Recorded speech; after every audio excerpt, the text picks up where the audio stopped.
জলখাবার রাজনীতির হিঙ্গলগঞ্জের সৌমেন নায়ক। হিঙ্গলগঞ্জে দীর্ঘদিন বিজেপি এবং রাজনীতিবিদ সৌমেন নায়ক তিনি বিজেপির কেন্দ্রের স্বরাষ্ট্রমন্ত্রী অমিত শাহের যে ইস্তেহার প্রকাশ করেছিলেন তার পরিপ্রেক্ষিতে হিঙ্গলগঞ্জের ইস্তেহার প্রকাশ করলেন। যেমন বিজেপি সরকার ক্ষমতায় এলে মায়েদের অন্নপূর্ণা ৩,০০০ টাকা করে দেওয়া হবে, বেকার যুবক যুবতীদের ৩,০০০ টাকা করে দেওয়া হবে, প্রসূতি মায়েদের বাচ্চা হওয়ার সময় ২১,০০০ টাকা করে পাবে। হাসনাবাদ থেকে লেবুখালী পর্যন্ত ট্রেন লাইন দাবি করা হয়। মাউথপুর এবং বিশপুর ব্রিজের দাবি করা হয়। ভবানীপুর টু শুল্কনি ব্রিজের দাবি করা হয়। বিজেপি সরকার ক্ষমতায় এলে বিশেষ করে নারী সুরক্ষার দিকে নজর থাকবে, এমনটাও বললেন জেলা সদস্য বসিরহাটের সৌমেন নায়ক। হিঙ্গলগঞ্জের জিএস কৃষ্ণপদ সেনা তিনি বলেন যে বিজেপি ক্ষমতায় এলে বাস্তবায়নে এবং সমস্ত কার্যকর্তাদের এবার নির্বাচনে সক্রিয় ভূমিকা পালন করবে।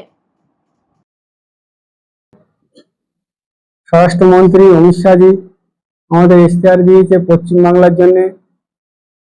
মায়েদের অন্নপূর্ণা ভান্ডার তৈরি করেছে, লক্ষ্মী ভান্ডার পরিবর্তে ১,৫০০ টাকার পরিবর্তে ৩,০০০ টাকা, এবং যুবক যুবতীদের যে ১,৫০০ টাকা দিদি ভাতা দিচ্ছিল সেটা আমাদের করা হয়েছে ৩,০০০ টাকা যতদিন চাকরি না পাচ্ছে, এবং গর্ভবতী মায়েদের জন্য ২১,০০০ টাকা করা হয়েছে।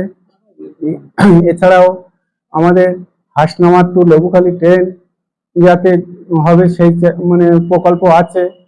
ওখান থেকে আমরা চেষ্টা করছি শামসারনগর এবং দুলদুলি একটা ব্রিজের দাবি করা আছে, সেটাও আমরা করব। এই এতগুলো ইশতেহার আমরা রেখে দিয়েছি যাতে আগামী দিনে আমরা যদি জিততে পারি এগুলো সম্পূর্ণ আমরা করব। এবং সেই সঙ্গে সঙ্গে মাউথপুর টু বিশপুর একটা ছোট ব্রিজ আছে, সেটাও আমরা দাবি রেখেছি। এবং ভবানীপুর খাঁপুকুর মিলিতভাবে একটাই বিধানসভা এবং বন্যা এলাকার জায়গা, যাতে আমরা সবাইকে সহযোগিতা করতে পারি, ওখানে একটা আমরা ব্রিজের দাবি করেছি। তবে আমরা যদি আসতে পারি তবে অবশ্যই আমরা এগুলো করব। আমার নাম সৌমেন নায়ক, জেলা কার্যকর্তা। নমস্কার, আমি কৃষ্ণপদ সেনা, হিঙ্গলগঞ্জ মন্ডল 1 জিএস। আমার পাশে উপস্থিত আছেন সৌমেন নায়ক মহাশয়, জেলার সদস্য, আর সাইডে আছেন আমার মন্ডলের কার্যকর্তা। আজকের পয়লা বৈশাখে জানাই সকলকেই শুভেচ্ছা, আন্তরিক ভালোবাসা, অভিনন্দন, এবং সমস্ত কার্যকর্তা, বিজেপির কর্মীবৃন্দ এবং সমস্ত রাজনৈতিক দলের যারা কার্যকর্তা আছেন সবাইকে জানাই।